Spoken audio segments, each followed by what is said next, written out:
Yes, indeed. I'm back. I said I'd be back on this Friday. I like doing two a day, and I'm going to try to make this one shorter. Maybe that'll be my policy when I do two a day. The first one's long form, the second one will be shorter, although not too short, but I'll make them shorter.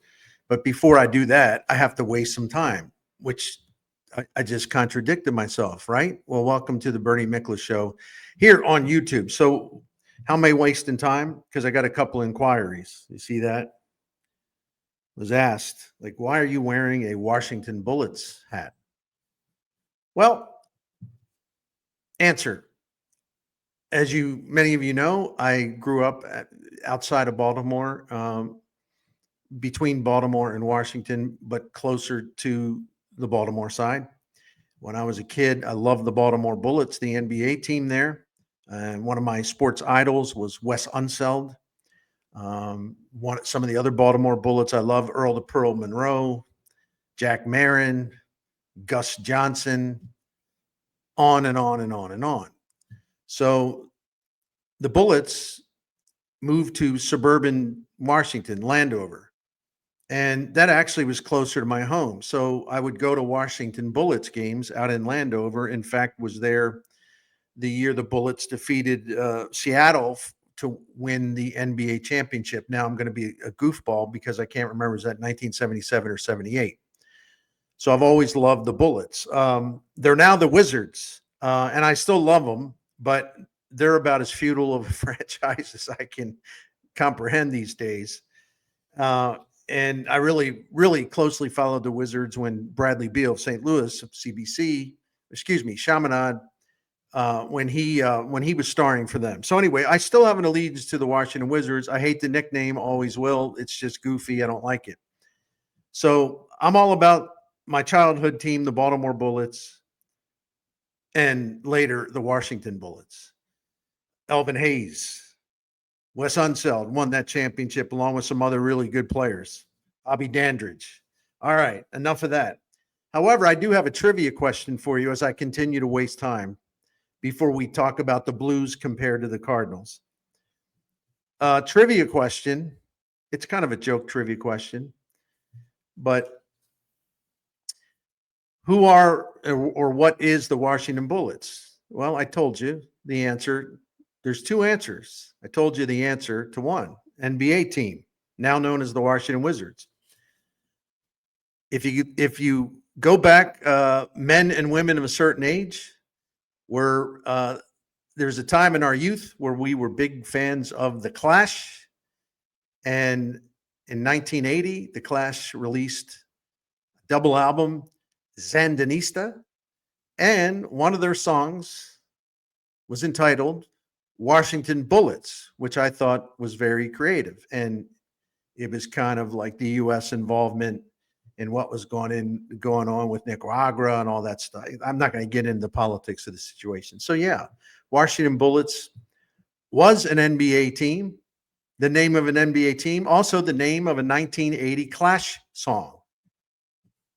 The things you learn on this channel, right? I one thing I picked up on is that y'all like a little music references mixed in, and me going back as old as I am, me going back, it all started when my mom one day came home from work. I was 5 years old, and she set up a record player in my bedroom on the dresser, and she plugged it in, and then she reached over and she had an album, and she put it on the turntable, and she started it. And that album, my friends, was Meet the Beatles. I was 5 years old, and I knew right then that my life had changed. Like, wow, I love this.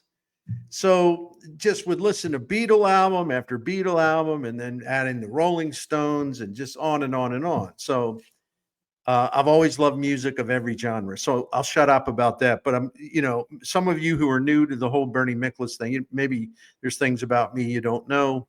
So I'm efforting to humanize myself a little bit. It's a tough sell. All right, let me shut up. In part one of it's kind of a continuing theme. Like, I don't understand what the Cardinals are doing. They say they're going with youth. It's a youth movement. It's a reset. It's a retool. It's a except they actually went with the U movement in 2024. You can go back and watch the video I did earlier today called Spinning or Winning. They actually started it in 2024, and they're marketing this coming season as if this is something that's brand new. It's not. They did it last year. Okay, that's a quick recap.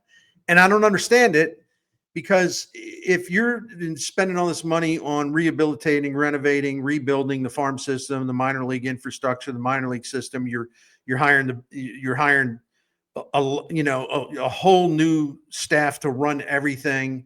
Really impressive hires that Chaim Bloom and Rob Cerfoli have made, and we talked about that the other day. Really, really exciting hires, and you all agreed with that. The Cardinals are going in a new direction, and they're going to have upgraded facilities. They're going to have the latest in technology. They're going to have more instructors, more teachers, more coaches, and the best of everything in terms of getting their young players. And they have some good young players in the minors, getting them fully prepared and giving for the majors, but also giving them every tool you can to help get them to the majors fully prepared. And I appreciate that. I love that. I think most of you were enthusiastically on board with that, but the Cardinals confused me, as I explained, because they're talking about youth movement. But then now, even though really that was last year, they're continuing it this year. The only difference is that Jordan Walker and Nolan Gorman are going to get a full opportunity, and they're not going to pull the plug on them again. Okay, good. But that ain't exactly a youth movement, and you also don't have much room in your rotation unless you move a couple people to give some young arms a full opportunity. Yet John Mozeliak's talking about how, we have every intention of putting a good baseball team on the field. We feel we can take that next step forward. We're excited about what we have. Things can change, but we're going into the next season with optimism that it'll be a fun baseball team to watch. We're giving the young players a runway to see what we really have.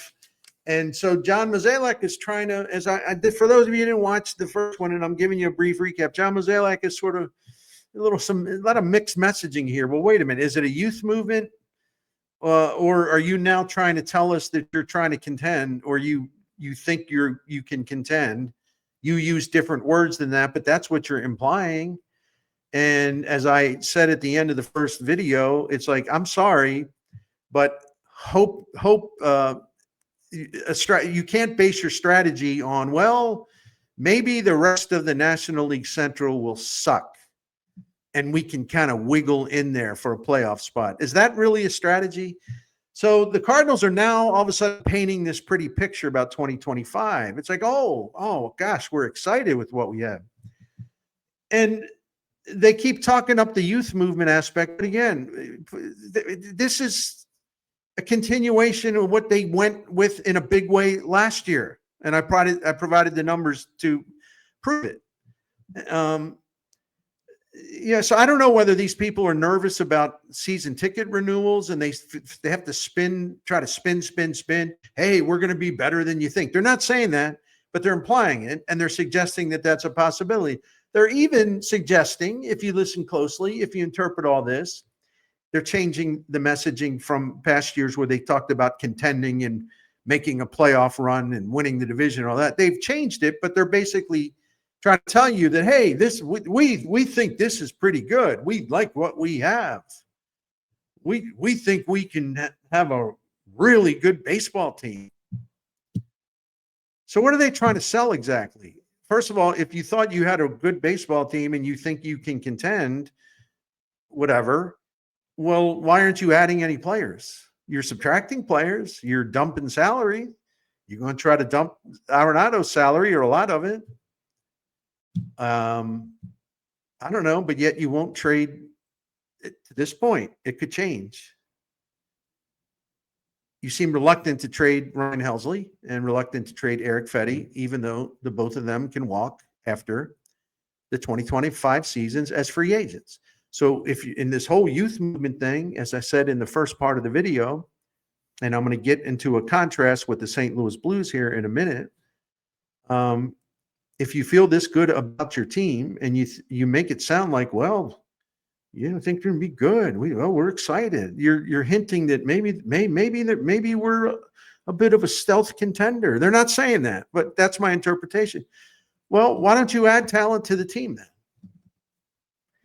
And if you're not going to add talent to the team to maybe have a better season than everybody thinks, well, why don't you do something to boost your future by, with Helsley and Fetty having value at a personal all-time high, though they're not going to have value this high again, and a lot of things can go wrong once the season starts. Now it's the time to cash them in and get even more young talent flowing in your pipeline to speed up the process of becoming a legit contender, like back in the olden days when the Cardinals were in the NLCS. It seemed every year, right? Or most years. I mean, you think about it. I mean, 2011 through 2015 were pretty amazing. Mixed messaging, spinning or winning. All right, enough of that. All right, what I wanted to do, but I had to set that up a little bit. And I had to rehash a little bit for people who didn't want to take the time to go watch the first video, and that's okay with me. Let's contrast this with the St. Louis Blues, okay? 2019, hallelujah. The second miracle on ice happened, not Lake Placid, but a lot of us were saying, well, boy, the Blues, they're just never going to win a Stanley Cup, are they? Well, they won a Stanley Cup in 2019. It was one of the greatest things I've ever witnessed. And as a fan, I was doing media, don't get me wrong. But as a fan, I was so jacked up by that. I got more into that than a lot of the Cardinals postseason, simply because the Blues have been chasing the Holy Grail for 50 years or just about.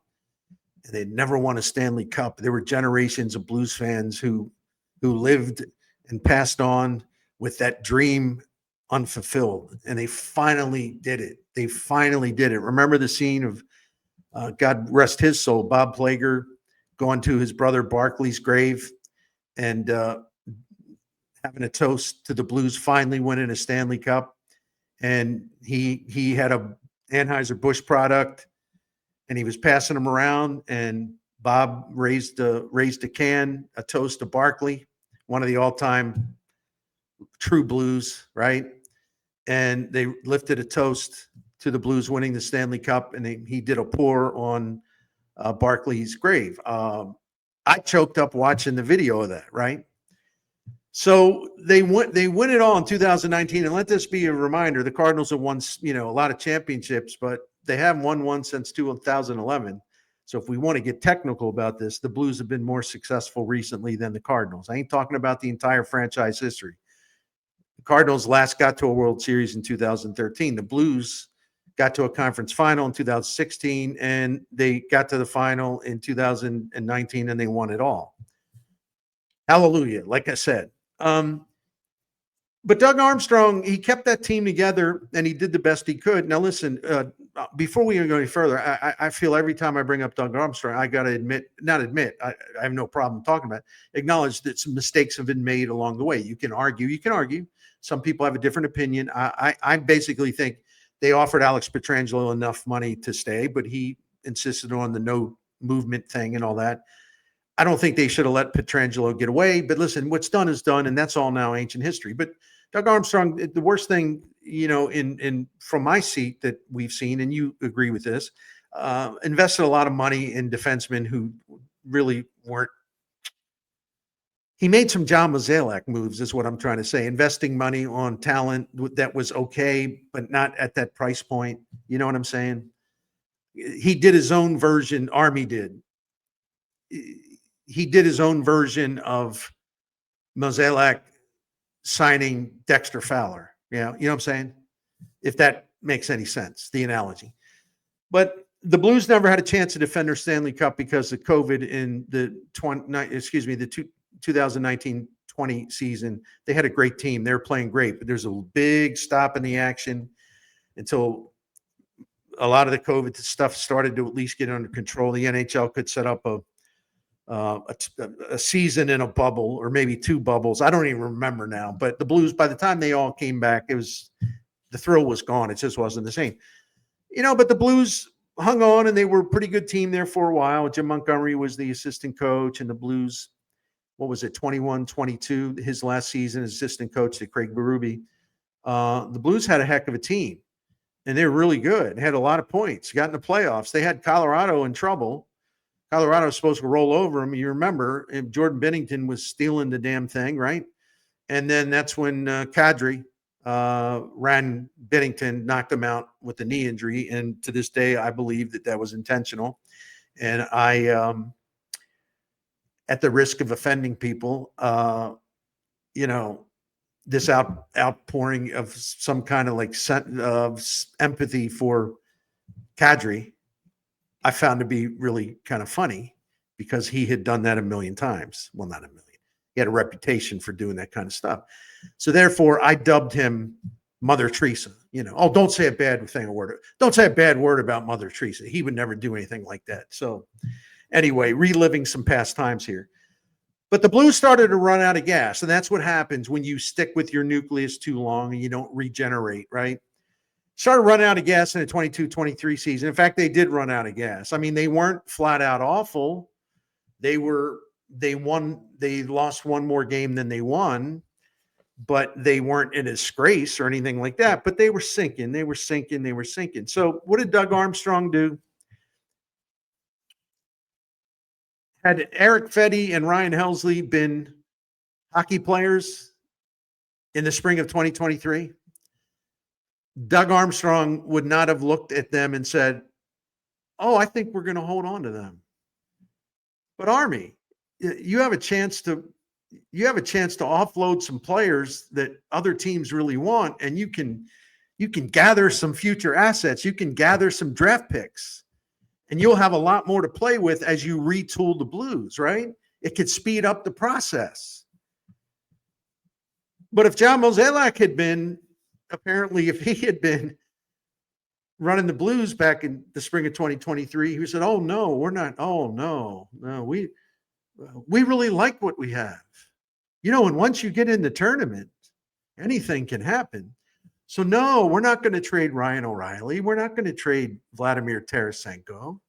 We're not going to trade Nico Mikkola. We're not going to trade Ivan Barbashev. We're not going to trade Achari." And I think that's the list. I mean, he basically said, well, men and women of the NHL and the front offices, take a look, please. We have some fine products to offer you for your stretch run with the hopes that you can maybe go farther in the playoffs or even win a Stanley Cup. So he traded O'Reilly, he traded Mikkola, he traded Tarasenko, he traded Barbashev, he traded Achari, and Doug Armstrong got some goods in return. He got draft picks in return. He got one forward prospect who hasn't so far ignited, Zach Dean. He got them in the Barbashev trade, but there's still a chance for him. But he accumulated draft picks, and he was able to do some wheeling and dealing in the draft too to move up and things like that because he had extra draft picks. But what happened is he picked up some guys because of those trades. Listen, Dvorsky was already drafted by then. Okay. So was Balduke. So was Snuggerud. So I'm not saying that they were part of the haul that Doug Armstrong got in exchange for putting those walk-year talents on the trading block, which is something the Cardinals wouldn't have done because they're kind of like queasy about the idea of cashing in on Helsley and cashing in on Fedde, just to use two examples.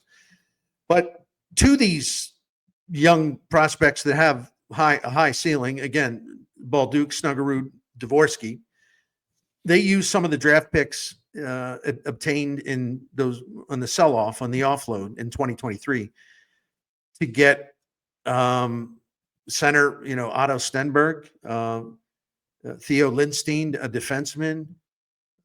Who else we got? What was it? Adam Jurisic. There's another kid, a left winger named Karsik that people like. Luke Fisher. I'm just going down a list. The point is, he already had some good prospects that they had gotten before the sell-off, but they added even more. And now the Blues, they have some really high-end prospects that are on the way to St. Louis. And I don't know exactly how long it's going to take for some of them. But all of a sudden, the Blues have a really nice future if you look at it. And so they had the 1 year where they were under 500 and they didn't make the playoffs. But because he had acquired Pavel Buchnevich and he had done some other things, the Blues last season were actually really quite respectable. It was a very tough Western Conference, but they moved up and they all of a sudden they have a 92-point season. And if you're retooling, when you go from missing the playoffs and you're not close to the playoffs, and then all of a sudden you're up to 92 points, and had you played in a weaker year for your conference, you very well could have been a playoff team, but that was a big leap for them to get to 92 points last year. And so what did Armstrong do? And again, he knows he picked up all of these young assets, all these prospects. So the future's looking good. So what did he do? He didn't stop there. Famously, notoriously, because at that time, nobody in the NHL had been doing this thing with offer sheets. He put in offer sheets for Philip Broberg in Edmonton, the young defenseman, and Dylan Holloway, the young center, both of them former first-round picks, still very young. And he made them offer sheets because he banked on the fact he didn't think Edmonton would match the offer sheets, and they didn't. And then all of a sudden, Armstrong adds two 23-year-olds who can play. They're talented. We've seen that. He adds them to the mix. And then you got this wave of really good prospects on the way, getting close. See, that's how you do it. You can retool, and it doesn't have to last a long time. You can do it quickly. But one of the ways you do it is you offload assets that other teams want.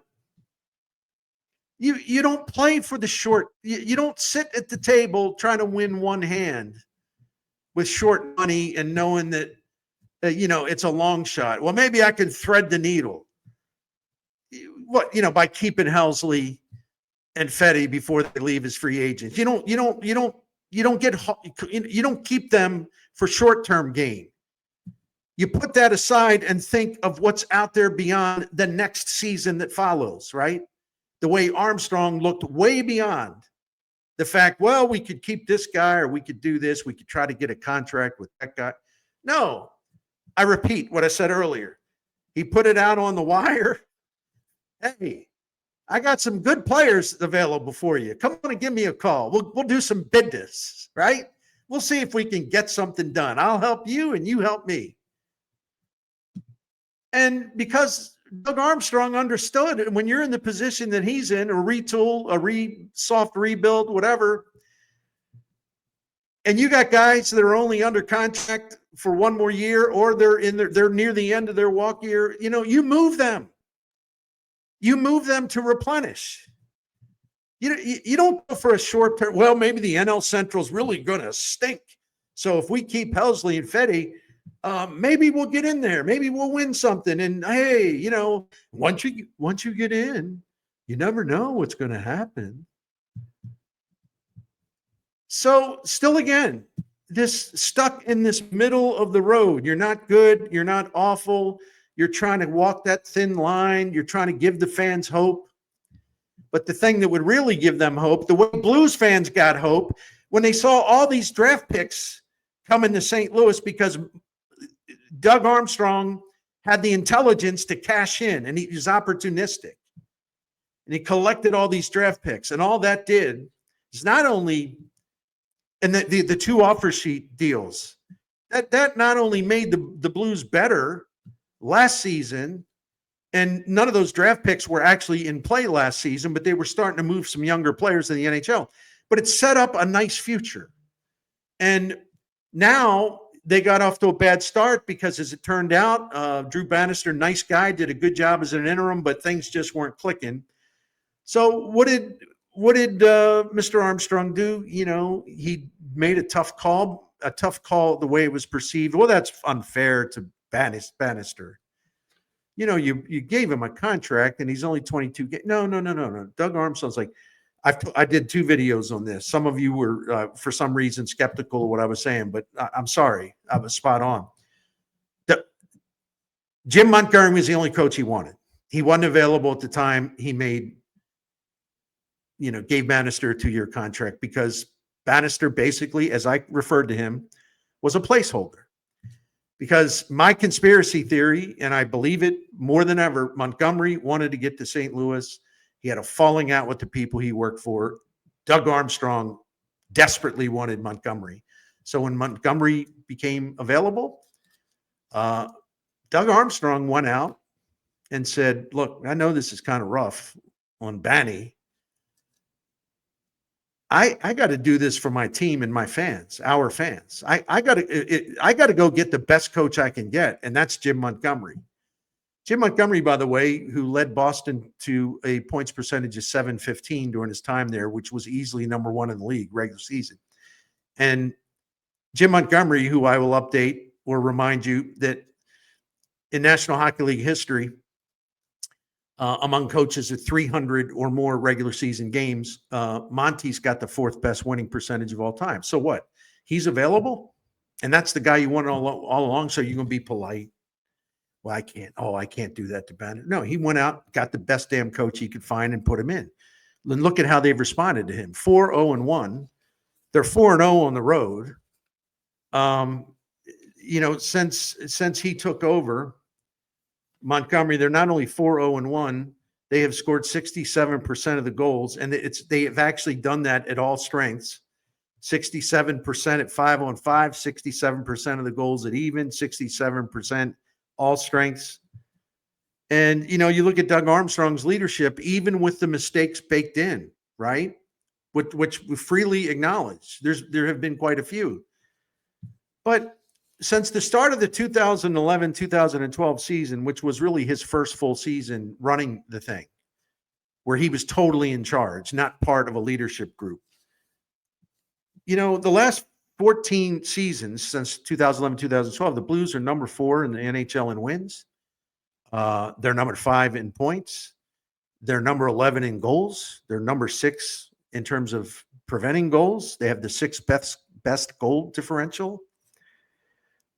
In 10 of the last 13 seasons, they've been in the postseason. That doesn't include this one because we don't know yet, but they're on a track now. I think they got a really good chance to make the playoffs because they're increasing their pace, their points per game pace. Before the coaching change, they were on a pace for 80 points. Now it's like 86 points, but that's going to continue to grow. So in the last 13 seasons, they've been in the playoffs 10 times. They won a Stanley Cup. They went to 2 conference finals. And Doug Armstrong has always been opportunistic. He's not perfect. He's always been opportunistic, but he has a vision. And I'm going to be redundant. Yeah. He went out and got the best coach he could. And he even made a mistake with, maybe you can argue, a coach or two. He fired Ken Hitchcock, and people say, well, I don't know, is Mike Yeo any better? That was questionable, but Hitch always runs his course with players. He burns them out after a while. He's pretty demanding. But here's a guy where, Doug Armstrong had the guts to bring in Ken Hitchcock and fired Davis Payne, who was the Drew Bannister of that time. He brought Hitchcock in. Then when Hitchcock ran out of gas, kind of burned the players out, he brought in Mike Yeo. Had made a real good move because he was grooming Craig Berube to be the next head coach. And so we all misread that at the time. That wasn't just an interim move. That was going to be his guy, and rightfully so. Now we could debate whether it wasn't really fair to Berube to get fired, but Armstrong recognized, our team's not built to play the kind of hockey we want. We need to have a team that's faster, just got more skill, not as rugged, not as physical. We're a slow team. We need to kind of change the way we play. And Doug Armstrong did look at that and say, well, we love Craig Berube and always will, but his style of hockey is different than the personnel we're starting to put together. Jim Montgomery's the ideal guy for this group, and he went out and got it. Now, some of you, I know you're already thinking, well, Bernie, you're the biggest Oli Marmol fan in the world. No, I'm not. I just try to be fair. And with me, if I say he did a hell of a job running the bullpen, which he did, that's unacceptable to some of you because Oh, he's the worst manager in the history of any baseball anywhere in the world. So, you hate him because of his association with Mozeliak. I get it. All right. But as I've said, can the Cardinals do better? Yeah. Yeah, they can do better. So if they had an opportunity to bring, let me put it this way. Let's transpose the franchises. If Doug Armstrong had a chance to hire Terry Francona, he didn't like the way things were going, or he wanted to raise the standards. If Doug Armstrong had a chance to hire Terry Francona after last season, for example, I think Doug Armstrong would have done it, right? I think he would have done it. Cardinals, no, they obviously didn't want to do it. Cardinals, no, I don't know. I don't know. We may keep these pitchers. We like our team. Doug Armstrong's like, Ryan O'Reilly, my gosh, you have our eternal gratitude. Tarasenko, thanks for all you've done. You scored some big goals in that 2019 run. Barbashev, you were part of that fourth line in 2019. We don't win the Stanley Cup without that fourth line. And he didn't hesitate. He saw the future in mind, and not a distant future, a future that would actually arrive relatively soon. And he did what was best for the long-term interests of the club. It's just so obvious. So that's what I wanted to do, and I did go longer than I planned, but I got on a roll, and I'm having fun, and what the heck. Contrast the Blues approach to the Cardinals approach. And look at how already the Blues are now back to being a team on the rise. It didn't take long. It really didn't take long. They had one season where it was kind of like, improved last year, and I think they're going to be even better this year now that they've got one of the best coaches around behind their bench. And those guys love them. They know them. They're inspired by him. The energy is really good. They're fun to watch. That's the other thing, the entertainment value. So anyway, just contrast the Blues and Doug Armstrong to the Cardinals under the current regime. It's kind of a wow thing, right? Listen, thank you for your patience. I was planning to go about 25 tops. I went 32. At least I'm counting. I'm cognizant of this. But anyway, thank you all for watching. Really, really appreciate the support. Have a wonderful weekend. And we'll be back Monday morning here on the Bernie Miklasz Show. Thank you.